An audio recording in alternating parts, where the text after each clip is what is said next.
여러분 안녕하십니까? 이어서 광주 MBC 뉴스데스크입니다. 재심에서 무죄가 선고된 청산가리 막걸리 살인 사건에 대해 검찰이 대법원 상고를 포기했습니다. 증거 없이 자백을 유도하는 등 당시 검찰 수사에 문제가 있었다는 재판부의 지적을 받아들인 건데요. 이로써 해당 사건 부녀는 사건 발생 16년 만에 누명을 벗게 됐습니다. 주현정 기자입니다.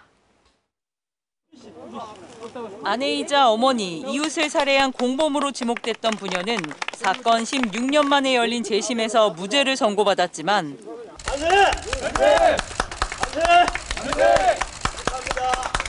마냥 기뻐하지 못했습니다. 제가 뭐 할 말이 있습니까? 안 씻으니까 너무 다 기가 막히고 할 말이 없습니다. 마침내 부녀의 무죄가 확정됐습니다. 대법원 판단 여부를 고심하던 검찰이 재심 재판부의 무죄 판단을 수용한다며 상고를 포기했습니다. 대검찰청은 당시 수사 과정에서 객관적인 증거 없이 피고인들에게 자백을 유도하고 진술 거부권을 명확하게 고지하지 않는 등 피고인들의 절차나 권리가 충분히 보장되지 않았다는 재판부의 지적을 받아들인다고 했습니다. 검찰 수사에 불법이 있었음을 스스로 인정한 겁니다. 언론 공지 형태를 빌렸지만 사과도 했습니다. 객관적이고 중립적인 자세로 실체적 진실을 발견해야 할 검찰이 본연의 소임을 다하지 못했고 국민의 기본권을 제대로 보장하지 못했던 점도 반성한다고 했습니다. 누명 피해자인 백점선 씨 부녀에게도 오랜 기간 고통을 겪게 했다며 고개 숙였습니다. 향후 신속한 보상과 명예회복도 약속했습니다. 명예를 회복하게 된 백 씨 부녀는 검찰권 남용의 또 다른 피해자가 없기를 바랐습니다. 많이 늦었지만 환영합니다. 당사자와 가족들도 많이 기뻐합니다. 공권력 남용으로 실적에 대한 욕심으로 약자의 인권 침해 더 이상 발생하지 않게끔 사법개혁이 검찰의 그릇된 수사로 좌초된 진범 찾기도 재개됩니다. 재수사에 착수한 전남경찰은 검찰로 넘어간 수사자료 확보 방안 등을 살펴보고 있다고 밝혔습니다. MBC 뉴스 주현정입니다.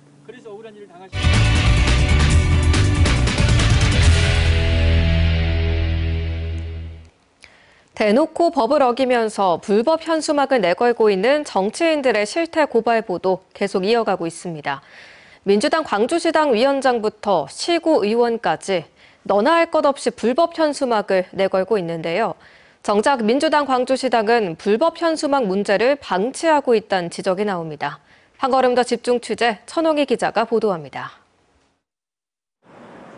양문함 더불어민주당 광주시당 위원장이 내건 현수막입니다. 횡단보도 주변 현수막은 보행자와 운전자의 시야를 가리지 않도록 지표면에서 2.5m 이상 높이에 설치해야 하지만 시당 위원장의 현수막조차 이런 규정을 지키지 않고 있습니다. 불법 정당 현수막으로 구청이 하루 만에 철거했습니다. 또 다른 국회의원이 내건 현수막도 마찬가지입니다. 보시는 것처럼 이 현수막은 횡단보도 근처에 설치됐지만 높이가 2m가 채 되지 않아서 주변 보행자들의 시야를 가리고 있습니다. 내년 지방선거를 앞두고 자신을 홍보하려는 시구 의원들의 불법 현수막도 끊이지 않고 있습니다. 정치인들의 현수막을 엄격히 제한하는 관련 법 규정들은 모두 무시됐습니다. 최근 출판 기념회 홍보 현수막을 수십 장 설치한 황경아 남구 의원은 취재진에게 불법인 줄 알면서 걸었다고 답하기도 했습니다. 법으로는 할 수 없게 됐는데 왜 그러면 특정인들은 그렇게 할 수가 있냐. 그건 좀 바람직하지 않다. 지정된 장소에 게시를 한다든가 그래야지. 하지만 민주당 광주시당은 의원 각자의 일이라며 책임을 피하고 있습니다. 양문함 광주시당 위원장은 취재진과 통화에서 불법 현수막이 걸리면 구청에서 단속하면 될 일이라며 광주시당 차원에서 불법 현수막 대처 계획은 현재도 없고 앞으로도 없다고 밝혔습니다. 한편 광산구가 지난 1월 발표한 정당 현수막 단속 결과에 따르면 민주당의 불법 현수막이 전체의 40%를 차지해 가장 많았습니다. 정당 지도부의 안일한 인식과 무책임한 대처가 불법 현수막 문제를 방치하고 있다는 지적이 나옵니다. MBC 뉴스 천홍희입니다. 한편 불법 현수막 철거 민원을 제기한 시민의 개인정보가 민원 당사자인 구의원에게 유출됐다는 의혹과 관련해 경찰이 수사에 나섰습니다. 광주 남부경찰서는 황경아 남구의원에게 개인정보가 유출된 경위를 조사해달라는 고소장이 접수돼 광주 남구의회 소속 공무원을 입건했다고 밝혔습니다. 경찰은 민원 처리 과정 전반을 살펴 개인정보가 어떤 경로로 유출됐는지 법 위반 여부를 수사한다는 방침입니다. 이정선 광주시 교육감의 홍보 현수막에 대해 시민단체가 공직선거법 위반 의혹을 제기하며 선관위에 신고했습니다. 학벌 없는 사회를 위한 시민모임은 이 교육감이 광주 5개 구청 지정 게시판에 197개 현수막을 내건 것은 교육청 사업이나 의례적인 기념 현수막으론 보기 어렵다며 공직선거법 위반 소지가 있어 선관위에 신고했다고 밝혔습니다. 이에 대해 이 교육감 측은 선관위 자문 결과 문제가 없고 단순 인사 문구는 현수막 제한 규정이 없다고 반박했습니다. 자녀가 있는 가정에서는 수십만 원에 달하는 교복값이 부담이 될 수밖에 없습니다. 그런데 전남의 교복 업체들이 조직적으로 가격을 높여온 게 아니냐는 의혹이 제기됐습니다. 실제로 전남 학생들은 광주보다 평균 10만 원 이상 비싼 교복을 사입고 있는 것으로 나타났는데요. 그 실태를 윤소영 기자가 취재했습니다. 내년 신입생 180명이 입학하는 목포의 한 고등학교입니다. 보다 저렴한 가격으로 교복 납품업체를 선정하기 위해 지난 9월 경쟁 입찰을 진행했습니다.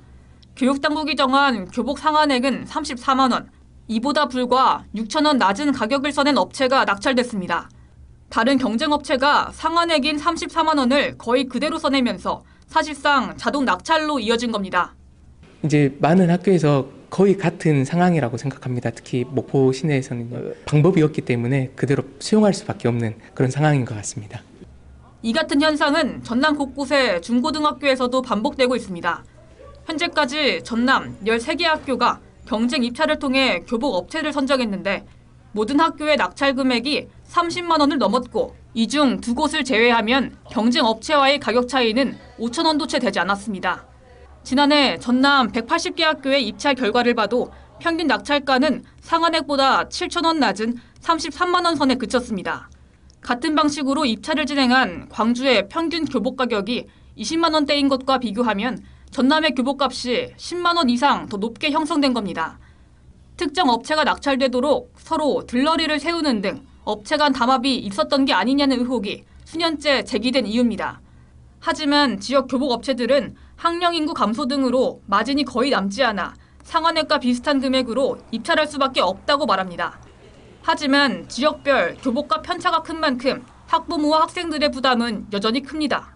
해 연마다 교복을 사야 해요. 하복도 사야 되고 동복도 사야 되는데 남자아이는 바지가 쉽게 찢어집니다. 교복값이 비싸서 부담이 많습니다. 전남교육청은 신입생의 첫 교복값 전액을 지원하는 정책으로 지난해에만 99억 원을 지출했습니다. 가격 경쟁이 제대로 작동하지 않을 경우 혈세 낭비로 이어질 수 있다는 우려도 큽니다. 지역 교복 업체들의 가격 담합 행위가 해마다 이어져 왔다는 논란 속에 전남교육청 차원의 신속한 실태 조사가 요구되고 있습니다. MBC 뉴스 윤소영입니다.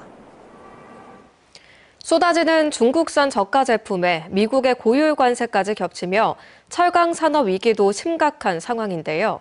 국가 산업의 뿌리이자 전남의 주력 업종인 철강이 흔들리면서 관련법 제정 등 대응책 마련이 시급해졌습니다. 최왕지 기자입니다. 포스코 광양제철소의 매출액은 3년 전 22조 6천억 원에서 지난해 19조 5천억 원으로 13% 이상 줄었습니다. 중국산 저가 제품이 시장에 쏟아지자 출혈을 감소하며 단가를 낮춰 팔았기 때문입니다. 최근 미국의 50% 철강 관세까지 더해지면서 기업과 지역의 대응은 한계에 부딪혔습니다. 이 같은 위기 속 철강을 국가 전략산업으로 지정하잔 K스틸법 제정 움직임도 커지고 있습니다. K철강법이 국회 본회의를 통과해도 실제 시행 시점은 6개월 이후입니다. 빨라야 내년 6월 정도입니다. 늦어지면 늦어질수록 철강의 골든타임이 무너지는 것입니다. K스틸법은 정부가 철강 산업의 경쟁력 강화와 녹색 철강 기술 전환을 위해 5년 단위로 기본 계획을 수립하도록 했습니다. 하지만 지난 8월 발의된 법안은 3개월 넘게 국회에 계류 중입니다. 해당 법안이 개별 공업에 대한 지원이라며 신중한 태도를 보이고 있는 정부는 그 대신 철강산업 지원책을 오늘 발표했습니다. 해당 지원책엔 업계의 자율적 구조조정 지원과 금융, R&D 등을 뒷받침하는 경쟁력 제고 방안이 담겼습니다. 이런 가운데 철강산업의 중심인 광양시가 산업위기 선제 대응 지역으로 지정될지도 관심입니다. 광양시는 산업 침체가 지역 경제 전반에 악영향을 미치고 있다며 지난달 산업부의 위기 지역 지정을 건의했습니다. 실제로 광양시의 법인세는 3년 전 1,121억 원에서 지난해 269억 원으로 76%나 감소했습니다. 광양시는 국내 철강 생산의 30% 이상을 담당하는 핵심 산업 거점입니다. 이곳의 위기는 곧 국가 철강 공급망의 불안정으로 이어질 수 있는 국가적 사안입니다. 전남도는 위기의 시급성을 고려해 이른 시일 내에 산업위기 선제 대응 지역을 지정해 줄 것을 건의했으며 산업부는 이번 달 중 심의위원회를 개최해 결정할 예정입니다. MBC 뉴스 최양지입니다. 광주시가 광주 전남 특별광역연합 연내 출범을 위한 전라남도의 책임 있는 역할을 촉구하고 나섰습니다. 광주시는 입장문을 통해 수도권 1급 체제와 지방 소멸 위기에 맞서 특별광역연합 설립 절차를 성실히 이행하고 있다며 전남 지역 간 이해관계나 내부적 이견을 이유로 광주 전남 상생이 훼손돼서는 안 된다고 밝혔습니다. 전라남도는 특별광역연합 설립을 위한 첫 번째 관문인 도의회 안건 상정조차 하지 못하고 있는 상황인 만큼 조속히 완료될 수 있도록 책임을 다해야 한다고 강조했습니다. 이번 달 발표되는 정부의 인공태양 연구시설을 유치하기 위해 나주 시민추진위원회가 본격적인 활동에 들어갔습니다. 지역민과 나주시의회 의원 등 150여 명으로 구성된 추진위원회는 오늘 출범식을 열고 나주는 한국에너지공대와 한전 등의 에너지 인프라와 입지 여건을 갖춘 최적의 도시라며 범시민 서명운동 등의 다각적인 유치 활동을 전개할 것이라고 밝혔습니다. 인공태양 연구시설은 1조 2천억 원이 투입되는 대규모 국책사업으로 나주를 포함해 군산과 울산 등 6개 지역이 유치 경쟁을 펼치고 있습니다. 광주시가 영산강 익사이팅존 설계 공모 과정에서 심사위원 명단을 유출한 혐의로 검찰에 송치된 담당 사무관을 직위 해제했습니다.